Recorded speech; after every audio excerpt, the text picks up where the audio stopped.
And we are back for a brand new season of The Dig. I'm Jessica Coody, and The Dig is powered by Emeritus. Up first this season is now Kelly Natter, formerly Kelly Hunter. And so we got to get the voice guy to change your name. For those that didn't know, so she got married since we had her on last. So congratulations. How's married life? Thank you. Good. It was really good. It feels like it was forever ago, but also just yesterday. But our big life change is that we have a puppy now. So that is consuming all of our time and energy. But our little family has started with a puppy. Oh, what kind of puppy? A yellow lab. Yeah. Her name is Potty Rye. training going well? Yes. She's 7.5 months old now. So she's learning. She's in her teenage phase. So that's always fun. But she's been good. Okay, so who on the team would you most trust to babysit? Oh, geez. And who would you least trust to babysit? That's a good question. They all love dogs, animals, babies, everything.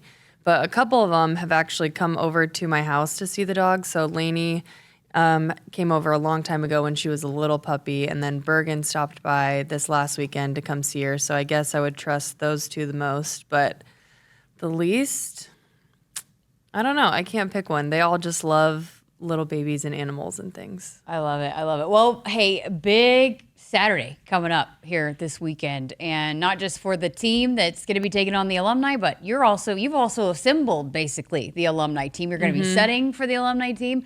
How excited are you? How ready are you for Saturday? Very for both of those, I would say. I know I'm nervous a little bit just to be out in front of playing in front of that many people again when I haven't been consistently playing. But I think we have a good group of people who have been playing and who are competitive and are excited about it to have fun and make it competitive, obviously, but more so just a celebration of our alumni. And I think everyone's really fired up to be back. And it'll be interesting because we're not really practicing together all that much. Everyone's all spread out around the country. Some people aren't even really playing anymore, like myself. So we're just going to have a 30-minute practice on the day of the game, and then go eat pre-match meal with the Huskers, and then it'll be game time before we know it. So I think that first set might be a little bit interesting, but I think as everyone honestly gets warmed up and understands each other and how we're going to play together, it'll be a really fun match. Who was your first call, and then how did those conversations go? Hey, you want to play? You want to sit them back up? we first started thinking about people who are still playing, and we're like, okay, all these people are still playing. Are they going to be in their preseason? How's this going to go? So we had a giant list and then just kind of narrowed it down to people who were still somewhat playing and those types of things. And we just sent out initial texts way back in, I want to say February or March, and said, hey, if we have an alumni match, would you be interested? A lot of people, if maybe they didn't know the date quite yet, had other engagements and stuff like that, just because it was really just a spitball idea at first. And then as it got more and more serious, it's like, okay, what's the date? What do I need to do to be ready? Do I have a hotel? And like all the logistical things. And so it moved slowly but quickly at the same time. But it was just a lot of people were excited to come back. And a lot of people were like, do I have to play? Can I just come back and be here? So that was cool that people and alums wanted to come back just to be a part of something. And I think in the future it might be more of a big alumni weekend type deal. But for this first year, it was kind of just, hey, you're still playing, want to come play the Huskers and throw a team together. So I was going to ask you where the idea came from, because, again, not a lot of places have the luxury of having some really talented, high-caliber players that they can call up and participate and actually give, a decent challenge to the current team. I think we were just spitballing in the office in the spring when we were in our beach season, just thinking about what are we going to do in the fall, anything different, what have we done in the past, and I think it was Dani's idea initially, and then we just said, let's start reaching out and see if it could be possible. But I think it was just, how are we going to freshen up some things, and what type of new flair is Dani going to bring, and what have we not done before or in a long time to kind of spark some more new and old ideas. Are you going to be nervous? Oh, yeah. Yeah. Were you nervous as a player? Did you get nervous as a player? Not after my first half of my first season. I think I was super nervous then, and then just kind of got more comfortable. And I think I'm not putting any pressure on myself to be absolutely amazing. So I think that's helping me be not super nervous. But I'm almost feeling like I can anticipate that same feeling of my first red-white, and I don't even remember the first 5 or 10 points, and it was just blackout playing volleyball. And I don't know. I just feel like that feeling might pop up a little bit, but probably only for just a couple points.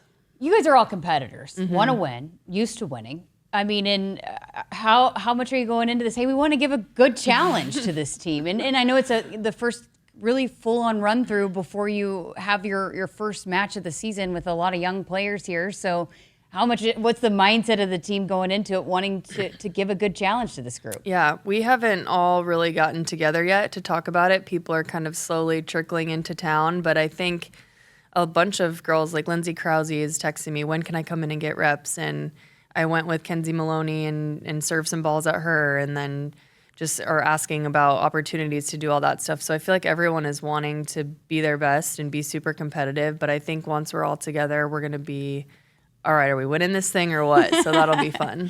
I talked to Allie Batenhor. She says you guys already have that connection because you would set her sometimes in practice. Lauren Cook-West was trying to make a guess on who might lead the alumni in kills. She said Lauren Stivrins. Is the slide ready to go? Oh, her slide is always ready to go, the Stivrins slide. Funny enough, Lauren and I actually did play together. Well, me, Jordan, Lauren, and Kenzie all played together this summer in a sand volleyball event out in Hastings.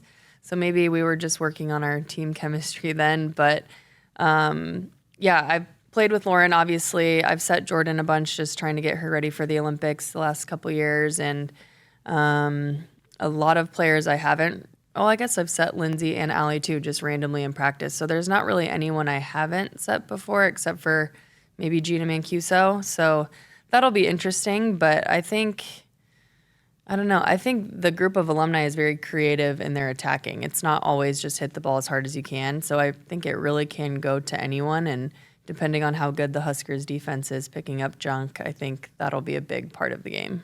And you've got a great perspective of that. You might know some of the weaknesses you guys can attack. Yeah, I'm trying not to have any bias. And we were talking about some things in the office, like should we have some little bets going on just about who's going to get the first kill and all of that. And I'm like, Dani said, you can't know because you could cheat. I'm like, I would never.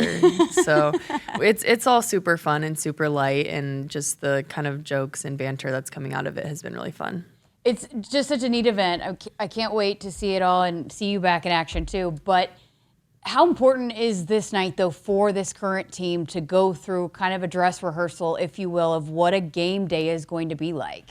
I think it's huge. Just going through a normal feeling of what a game might be like in Devaney is big because we have a lot of players who haven't played in Devaney until the red-white scrimmage just because our freshman class was so big, but most of them were here in the spring when we actually did have a spring match in Devaney, which is a very good experience for those guys.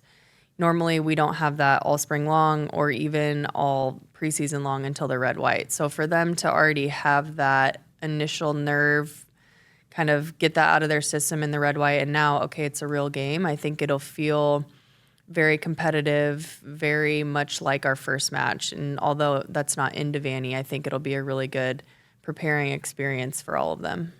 How's the preseason been for you, the first one without Coach Cook?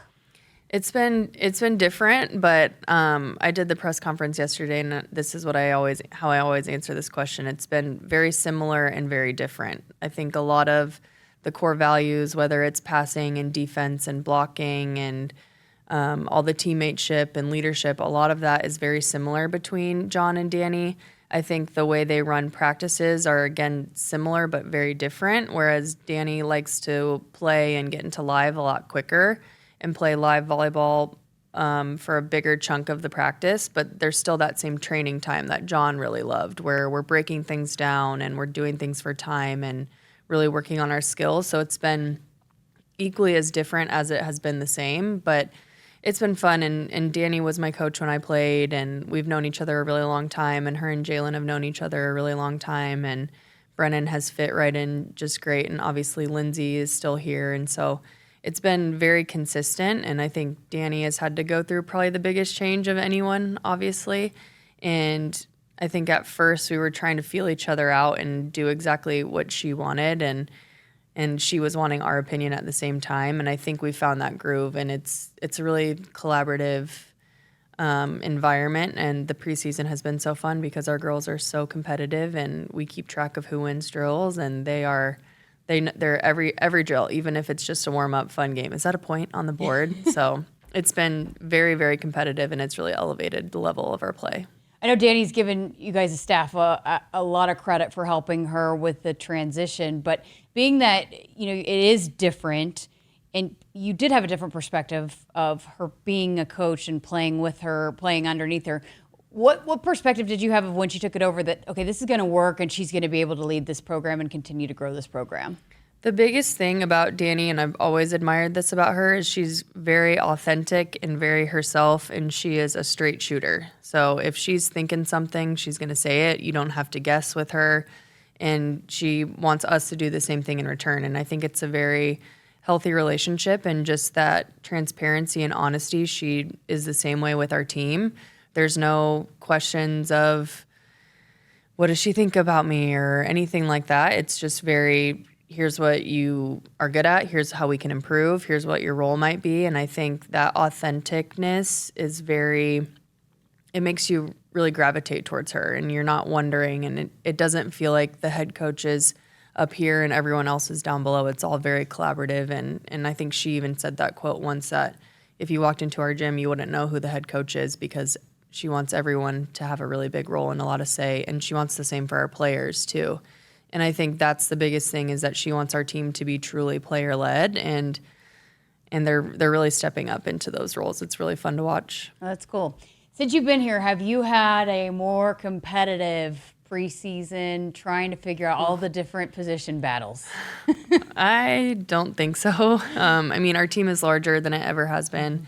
We have 17 this year, and a lot of new faces, new freshmen, transfer, things like that. And so I think the newness, we have our players who started and returners and our upperclassmen, but I think our underclassmen almost are larger in number than our returners. So it's a different face and a different kind of vibe to the team, and a lot of different personalities. But I think our depth is better than anyone in the country at every position. We could honestly just, if we wanted to switch up lineups all the time and keep people fresh, I don't know how we're going to run it this season, but I think we could trust every single person on our team to go out and play and perform, and we'd be up there with the best of them. Yeah, I think someone said both your starters and even your second team would probably both be top 10 ranked teams. I think that's fair to say, but it's really fun in our practices because we've mixed up lineups every single day. It's not the same lineup next to each other every day, and I think that has really just made everyone so much better. That competition and having to figure it out with new people next to you, and just that collaboration of having the teams mixed up all the time, the level has been so high. Because can it be when you just have this one group that's working together, maybe they're not as cohesive if you have to sub in and out, like when you're building the chemistry of what group plays best together, but if you're constantly switching up, then everybody is familiar with everybody, right? Yeah, so I think it helps us learn our systems really well. If you don't know who the person next to you is, you still have to understand what your role is in a specific defensive situation, or what are we trying to accomplish with our offense. There's those non-negotiables that it doesn't matter who is right next to you. So I think it's really helped us with our discipline and our systems, and everyone really understands that. Now, once we start playing matches, obviously you probably want to get your people who are going to pass next to each other, getting a lot of reps together, your starting setters setting your starting hitters a little bit more frequently in practice, and I'm sure that'll start to happen as we have our matches. But I think it's, like I said, just really elevated everyone's game and made them have to learn and grow and adjust and be really good teammates because of it. So you're working with the Liberos more, right? This preseason. What's that been like, and how has that transition gone for you? Mm-hmm. It's very different from setting, obviously. And when I talk to the bros about it, it's just funny because they could go a whole rally and not touch the ball, and that is very foreign to me as a setter. So just the ways that we're talking through feedback, and I don't want to say something to them every single time they touch the ball, because it could be every single time, right? Like, it might not happen that often. So there's some times where I kind of just let them play a little bit more and see if they're reading and the types of things they're seeing. But it's been a change for sure. But I think the four of our Liberos and DSs have been great, and they have asked me questions, I've asked them things, and we kind of go back and forth, and I've told them that I want it to be very much that way, and I'm doing something very new for me. Not that I don't know. Obviously I know setting a little bit better than passing and things like that, but I told them I'm trying to learn with you guys, so be patient with me, and if you have any feedback for me, give it to me. And they're just so excited and eager to work every single day, and no matter what position I would be coaching, I think that's a huge benefit. But it's been different, but I'm still involved in setting here and there, and I think Dani wanted that as well, and it's been good to have that. So I remember last year talking to you about Lexi Rodriguez and how good she could set when she had to do that, and how obviously we know how great of a passer she was. Have you found that has helped these, as you're transitioning into replacing Lexi Rodriguez, maybe these new liberos and in the passing aspect, and if they need to set that, maybe you can utilize that tool with them as well? Yeah, and it's interesting just the way we run our practices. We have 3 courts, and usually the middles and setters might be together, and all the outsides are on a separate court working on something different. And then it's just the bros, and then they're not really part of those drills because it's blocking, attacking, those things. So we spend a lot of time on additional passing and especially additional setting. And I've told this to them, and we've told this to them in the preseason. Early on, it was not very good, and I think obviously the more reps you get at anything, the better you get. But I do think my perspective with setting, and maybe a different type of perspective from a true setter's brain versus just a libero who has to set a ball, I think I've offered maybe some different cues and things like that. And they really wanted to be better at it because we knew right after the first couple scrimmages, like that was a big weakness of ours. And so they have really stepped up and asked questions and been willing to learn. And we honestly do a lot of it just while our other players are focusing on other skills. Is that something with, when you, obviously, like you said, you got to practice it, get better at it. But Lexi Rodriguez was so good at that. How does that become for a libero something that you are good at in addition to, keeping balls off the ground, I guess? If that might be a dumb question, but I feel like, it's great. Like that's what Lexi was known for, and maybe made it look so easy sometimes we didn't even realize how good of a job she was doing. Yeah, I think Lexi in general, that was kind of her whole vibe, was that she made everything look easy, and I think the best liberos do that. But honestly, half of setting, it's half technique, half mindset. If you're going to set that second ball and you're nervous, everyone's going to be able to tell. So I think the biggest thing is just owning it, stepping in, taking the ball, and really taking pride in that. And that's what I think this group has done. They've really taken pride, and I want to be a really good out-of-system setter. So I think obviously having really repeatable, consistent technique is huge, but with setting, even as a setter, and then for the liberos, it's such an organic position. Whereas with attacking, you want to have the same footwork every time and probably take off and jump in the same spot every time. Setting is so organic. So to have that understanding of, yes, here's my technique, but sometimes I just got to find a way to get the ball where it needs to go and just be a competitor. And I think they have really found that balance of, okay, I can't be just not having consistent technique and getting the ball there. I have to have the balance of both of those things. I think what's really cool too, Olivia and Lainey are so different, right? And it seems like they're not trying to be anybody but themselves, and they're not trying to be Lexi, but I think that's really cool and speaks a lot about their confidence and knowing that they can both be assets to the team. That I feel like in this day and age, it's very easy to maybe change a little bit or try to be more like something else, but it seems like both of them are just very confident in who they are, and they're very different. I agree with that 100%. I think they have different strengths and different weaknesses, just as anyone kind of does on our team, but it's almost like they're polar opposites in some ways, whereas Lainey is always talking, always running around the court and chasing after balls. We've all seen that, whereas Liv is a little bit more, I'm going to lead with my play and not necessarily with my voice. And just seeing their two, like you said, excuse me, their strengths are very different, but they're both amazing players. It's just kind of cool to see them own who they are, exactly like you said. And I don't think any of them feels like they need to be Lexi Rodriguez, which is really cool.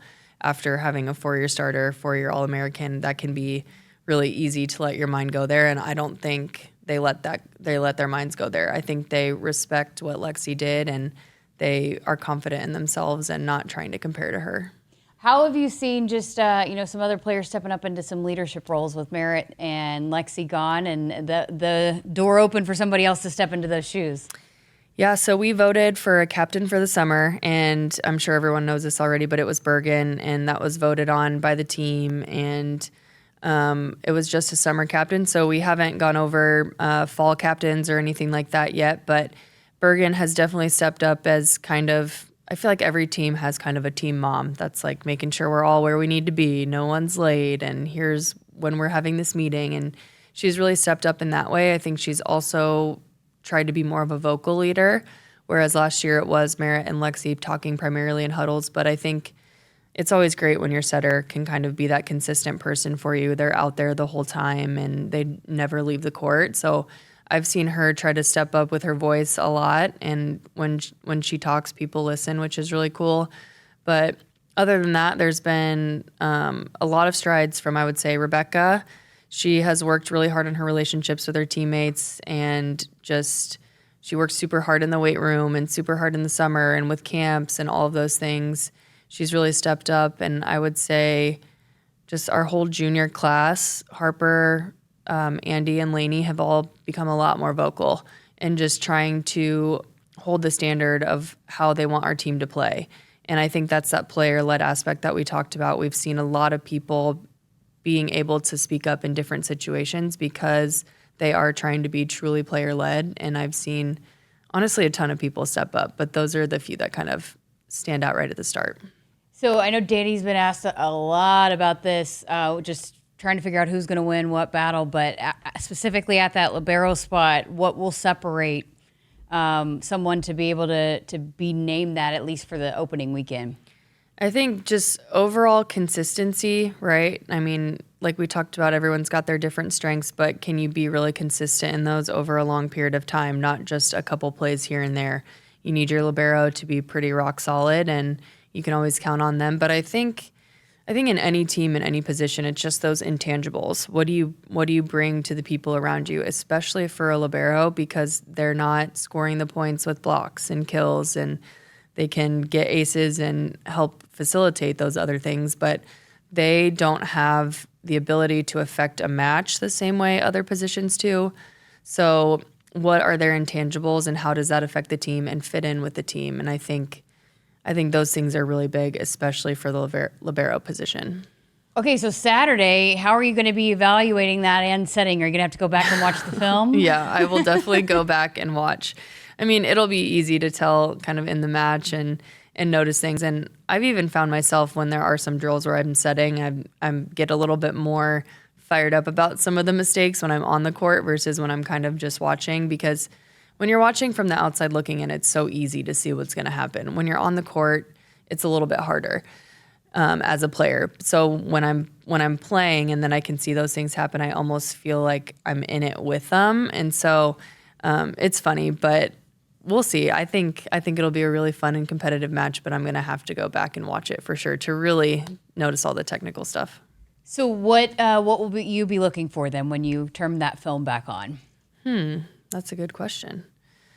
I think just what I mentioned not too long ago, just that consistency and the technique, and I think just the ability to remain calm and confident, and lineups will be changing, and you're playing these alumni and you're playing an Olympian and things like that. Like, can we trust our training in those moments and have good enough technique that even when you are stressed, you fall back on that? So I would say consistency. I think passing obviously is a really difficult skill. So can we be really consistent there? Not passing perfect passes, but then getting aced a whole bunch, but being really consistent, and maybe they're just all decent passes, So looking for that, and then just defensively being able to read the game, because it's hitters that they've never played against. It's really easy to know where to stand when you're playing your teammate that you've been on the same team with for 2 or 3 years. But when you're playing someone you've never played before, how am I reading the game and adjusting based off of our system? So I think it'll be consistency passing and then reading on defense for sure.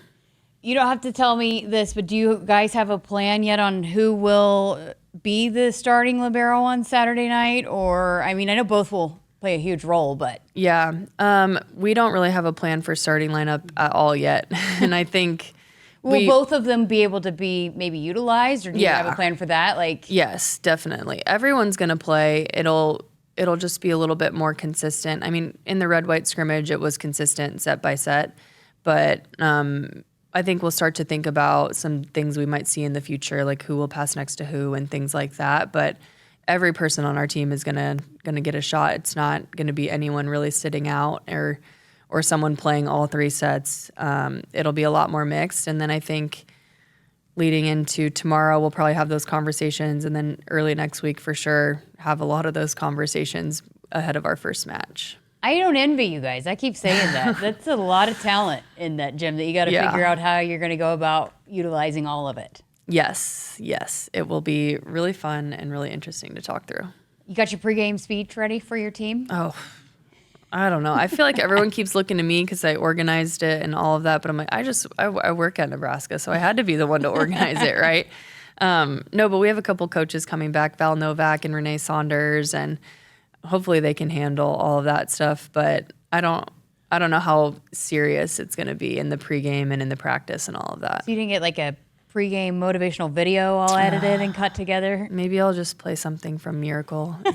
Is that the hockey movie? That sounds good enough, right? Isn't that what Coach Cook did? Coach Cook, what movie did he use? He did play the Miracle speech. What year was it? 2021? I don't even remember. But that's kind of what, I don't know.